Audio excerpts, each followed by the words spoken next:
का प्रकाश कैसे फैले।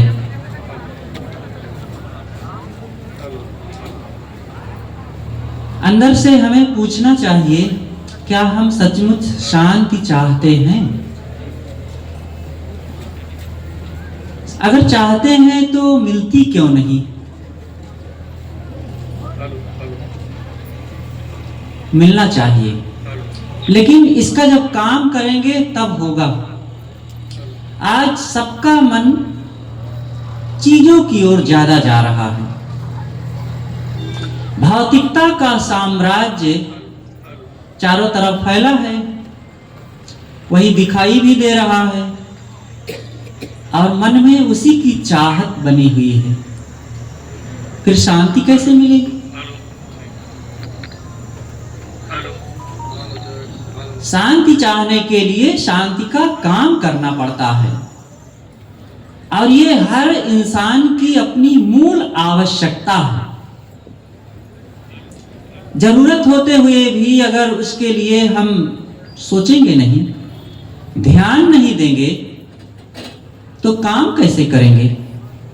और बिना काम किए तो रुको जरा, सबर करो। रात जो शांत तेज घन, निर्विकार निर्द्वंद सदा सर्वोपरि सोई, ते पद दर्शक देव रहन युत बोधक जोई। ऐसो मुक्त स्वरूप जो श्री गुरुवर के चरण चित, शेष झुकावत दास ये जन्म मरण भय हरण हित।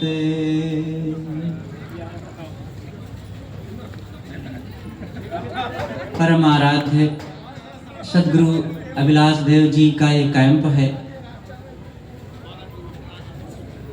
हृदय में उनके चरणों का ध्यान करते हुए परम मंगलमय संत समाज, सम्माननीय भक्त सज्जनों, भक्तिमयी माताओं बहनों, हमारे जीवन में शांति का प्रकाश कैसे फैले।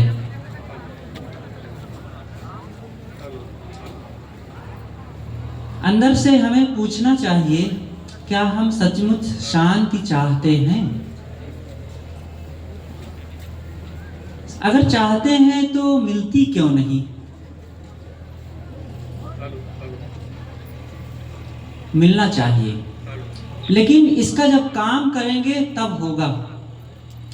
आज सबका मन चीजों की ओर ज्यादा जा रहा है। भौतिकता का साम्राज्य चारों तरफ फैला है, वही दिखाई भी दे रहा है और मन में उसी की चाहत बनी हुई है। फिर शांति कैसे मिलेगी?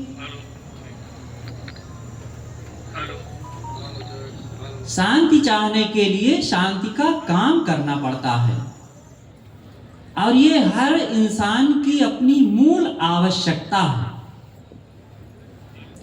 जरूरत होते हुए भी अगर उसके लिए हम सोचेंगे नहीं, ध्यान नहीं देंगे, तो काम कैसे करेंगे? और बिना काम किए उसका लाभ कैसे मिलेगा? फिर जिन चीजों के लिए हमारा मन रात दिन ललचाता रहता है, वही चीजों से एक दिन मन उदास हो जाता है। चीजें वो फीकी लगने लगती हैं। फिर क्यों बारंबार उधर ही आकर्षित हो रहे हैं? यही है अज्ञान, यही है विषयाशक्ति। विषयों की आसक्ति अनादिकाल से हमारे मन में गूंज रही है। बाहर कुसंग पदार्थ प्राणी, अंदर कुसंग कामना चाह, साथे कुसंग देह मन इंद्री, जगत में रह के करिहो का। ये सदगुरु विशाल साहब जी का पद है, उसी में की ये पंक्ति है दो। साहब बताते हैं, कुसंग हमारे चारों तरफ है, बाहर में प्राणी और पदार्थ हमें आकर्षित कर रहे हैं। वे क्या आकर्षित कर रहे हैं? हम खुद अज्ञानवश उधर आकर्षित हो रहे हैं, और भीतर में इच्छाएं, कामनाएं, चाहनाएं ये भरी हुई हैं, और साथ में इंद्रियां हैं। ऐसी स्थिति में ये सब जड़ और चेतन मिल करके हमको बहिर्मुख बना रहे हैं। परांच खानि वितरण स्वयंभू तस्मान परांच पश्चात नान्तरात्मन, ये उपनिषद का वचन है। गुरुदेव जी कहा करते थे कि प्रकृति ने हमारी इंद्रियों को बहिर्मुख बनाया है। हम सबके पास 5 ज्ञान इंद्रियां हैं, ज्ञान की इंद्रियां, जिनसे बाहर 5 विषयों का ज्ञान होता है। आंख, नाक, कान, जीभ और त्वचा, इन सब से शब्द, स्पर्श, रूप, रस, गंध, इन 5 विषयों का ज्ञान होता है। और रात दिन हम इंद्रियों से इन विषयों का ज्ञान प्राप्त करते हैं, और इन्हीं विषयों को देख देख करके आकर्षित होते हैं। केवल आंखों से ही नहीं, हर इंद्रिय से हम ग्रहण करते हैं संसार को। रात दिन हमारे सामने से संसार गुजर रहा है, भीड़ के रूप में। ये 5 विषय भीड़ है इस जीव के लिए, और इस भीड़ में हम खो गए हैं, खुद को हमने खो दिया है। इन विषयों को इतना मूल्य बढ़ा दिया गया है कि हमारा कोई मूल्य ही नहीं रह गया।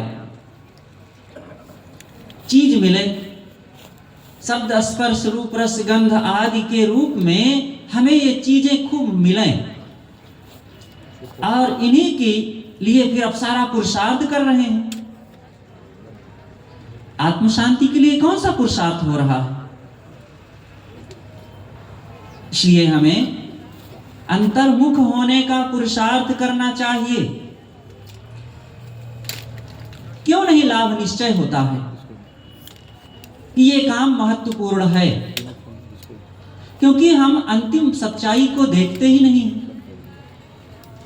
जो कल होने वाला है उसको आज हम देखें। आज जो दिख रहा है केवल वही सच नहीं है, कल कुछ और होने वाला है। क्या होगा?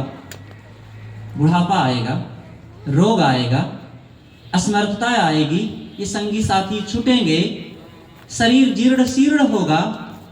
तो उस समय हमारा कौन साथी होगा? उस समय के लिए हमने क्या कमाई किया है? शरीर के लिए तो सब लोग सोचते हैं बुढ़ापे के लिए धन कमा लें, बच्चों को बड़ा कर दें, ये सब काम आएंगे, साथ देंगे। लेकिन कितना ये साथ देते हैं? अंतिम में हमारी कमाई तो हमारे सदकर्म होते हैं। सदकर्मों की कमाई होना चाहिए। मैं कह रहा था, हम इंद्रियों से 5 विषयों को रात दिन जानते हैं। आंख से रूप को, आंख बहिर्मुख है। आखिर आंख एक साधन है, वो हमें जीवन निर्वाह के लिए एक चीज मिली हुई है साधन के रूप में। इससे देख करके हम कोई चीज लें, दें, चलें, रास्ता देखें, और शरीर निर्वाह में इससे बहुत बड़ी मदद मिलती है। जिसकी आंख खराब हो जाती है तब कितना कठिन हो जाता है व्यवहार करना। ऐसे कान है, कान से शब्द सुनते हैं, और शब्दों को सुन करके अपने अंतःकरण के भाव को हम व्यक्त कर देते हैं दूसरों के सामने, तो इससे व्यवहार में बड़ी सरलता हो जाती है। ऐसे जीभ से रस ग्रहण करते हैं ताकि शरीर निर्वाह में कोई ऐसी चीजें हम ना खा लें जो हमारे शरीर के लिए घातक सिद्ध हो जाए और हम रोगी हो जाएं। ऐसे त्वचा से ठंडी गर्मी कोमल कठोर आदि का ज्ञान प्राप्त करके उस तरीके से हम ठंडी से बचत गर्मी से बचत अपनी करें ताकि शरीर में कोई क्षति ना हो जाए। हर विषय, ये पांचों विषयों को इंद्रियां बताती हैं, हमारे जीवन निर्वाह में सहयोगी हैं, लेकिन हम इन्हीं इंद्रियों के विषयों में अब सुख खोजने लगे, आसक्ति बनाने लग गए, परिणाम में दुख मिलने लगा। पांचों ज्ञानेंद्रियों में ये शक्ति नहीं है कि वो हमें आत्मा का दर्शन करा सके, और आत्मा इसीलिए अपरिचित ही बना रह जाता है, और जबकि इसी मानव जीवन में उसी को जानना बहुत आवश्यक है। आत्मज्ञान, अपने आप का ज्ञान, अपने आप का बोध। और इन इंद्रियों में कोई दम नहीं है। आंखें दृश्यों को, बाहरी भौतिक दृश्यों को दिखाएंगी, आत्मा को नहीं। कान बाहर के शब्दों को सुनाते हैं, आत्मा को नहीं। आत्मा को कान से कैसे सुन सकेंगे? ऐसे जीव भी, त्वचा भी, नाक भी आत्मा को नहीं सूंघ सकते, नहीं चख सकते, नहीं छू सकते। आत्मा को फिर कैसे जाने? आत्मा को आत्मा द्वारा ही जाने, सत्संग में जाकर के। इन इंद्रियों को अंतर्मुख करना चाहिए, और आत्मज्ञान का काम करने के लिए अंतर्मुख होना चाहिए। ये सबका ज्ञान कहाँ से मिलेगा? कोई डॉक्टर, मास्टर, इंजीनियर, वकील, नेता या और कोई भी बाहर कोई जगह है जो हमें अंतर्मुख बनने के लिए प्रेरित कर सके, जो हमें आत्मबोध के लिए प्रेरित कर सके? कहीं कोई जगह नहीं है। और जब ये कोई जगह नहीं है, कोई इसके लिए प्रेरित नहीं करते, माता पिता भी क्या करेंगे? माता पिता स्वयं बाहर के दृश्यों में लगे हैं और वे भी कमाते खाते हैं, इंद्रियों के विषयों को वे भी उठाते धरते हैं। फिर वे चाहें कि हम बच्चों को आत्मज्ञानी बना देंगे, संभव नहीं। ना स्वयं सत्संग में जाएंगे, ना बच्चों को ले जाएंगे। तो हमारे जीवन का एक बहुत बड़ा काम, बहुत बड़ी आवश्यकता वो दूर ही रह जाती है। इसलिए हर नर नारी को आत्म शांति के लिए प्रयास करना चाहिए, खोज करनी चाहिए। इसके लिए हमें मेहनत करके, खोज करके, संतों के पास जाकर के ये काम करना चाहिए। हमारे ऋषि मुनियों ने, पूर्व के ज्ञानी महापुरुषों ने इन बातों पर कितना जोर दिया है, और जिसका परिणाम था कि अंतर्मुखता पहले ज्यादा हुआ करती थी। आज नहीं है, ऐसी बात नहीं है।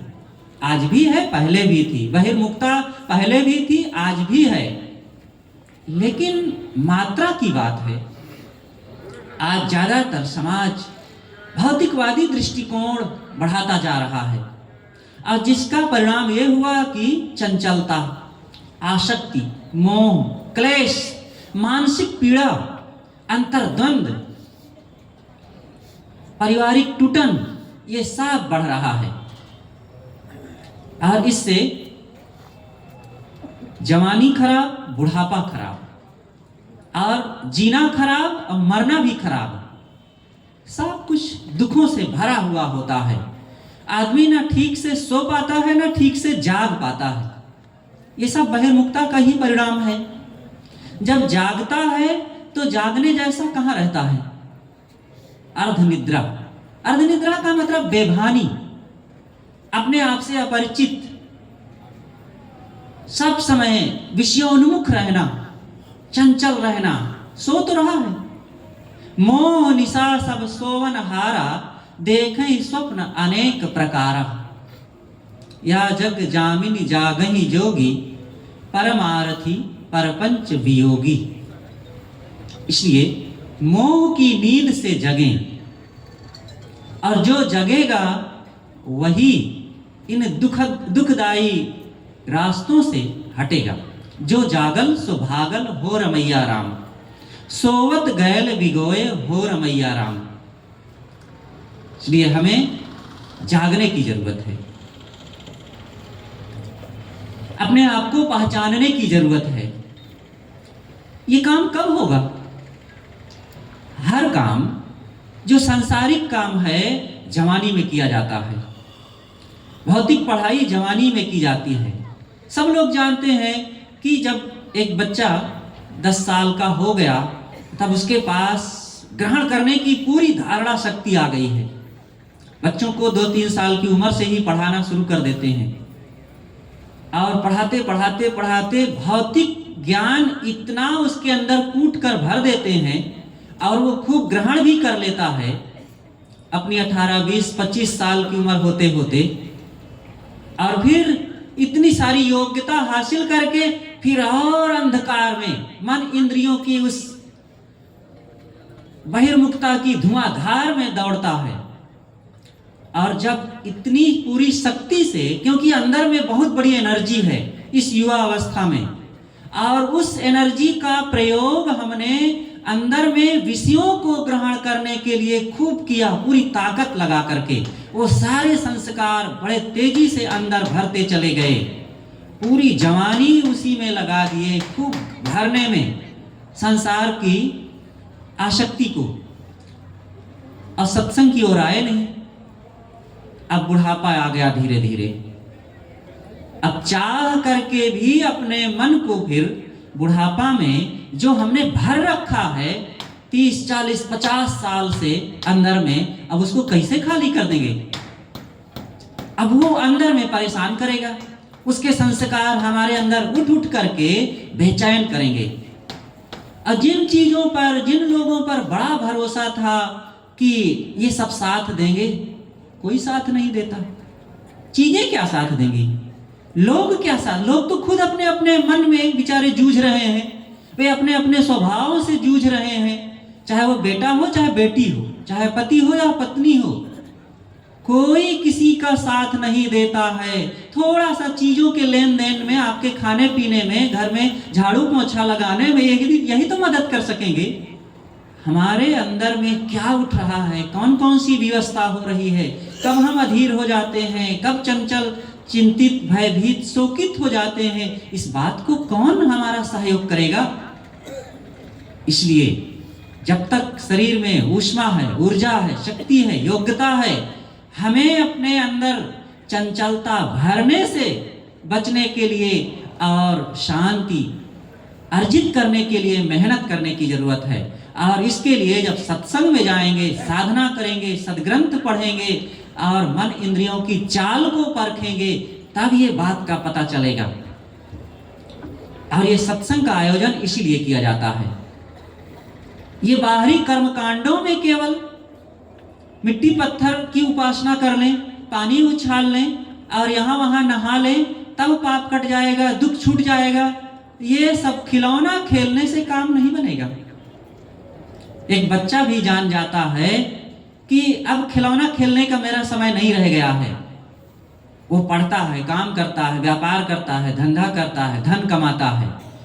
और हम भक्ति और धर्म के नाम पर बुढ़ापा तक केवल इन खिलौनों को खेलने में लगे रहते हैं, और जिससे कुछ भी नहीं कमाई हो पाती है। आत्मज्ञान, आत्म शांति का धन कमाना चाहिए, जो धन आज हमें सुखी बनावे और परिवार के प्रेम, एकता, संगठन में काम आवे और लोक परलोक में भी हमारे लिए काम आ सके। इसलिए इस काम के लिए हमें शौक और उत्साह रखना चाहिए, संतों के प्रति श्रद्धा और भक्ति होनी चाहिए, तब ये चीज ग्रहण होगी। बिना श्रद्धा की कीमत चुकाए हम आत्म शांति को प्राप्त कर ही नहीं सकते हैं। चीजों को पाने के लिए रुपए की कीमत चुकाना पड़ता है, लेकिन ज्ञान को प्राप्त करने के लिए श्रद्धा और भक्ति की कीमत चुकाना पड़ेगा। केवल अश्रद्धालु बनकर या दूर से खड़े खड़े केवल दुकानदारी का हिसाब करेंगे ज्ञान प्राप्ति के लिए, तो संभव नहीं है कि वो ग्रहण हो सके। इसलिए हम सबको कोमल हृदय बना करके, भक्ति भाव बढ़ा करके संतों के प्रति विनम्र और नतमस्तक होकर के जाकर ताप ज्ञान को ग्रहण करें और फिर हमारा अंतःकरण उसको ग्रहण करेगा और उसका लाभ मिलेगा। अपनी बातें मैं यहीं पर समाप्त करता हूँ। बोलिए सद्गुरुदेव की जय।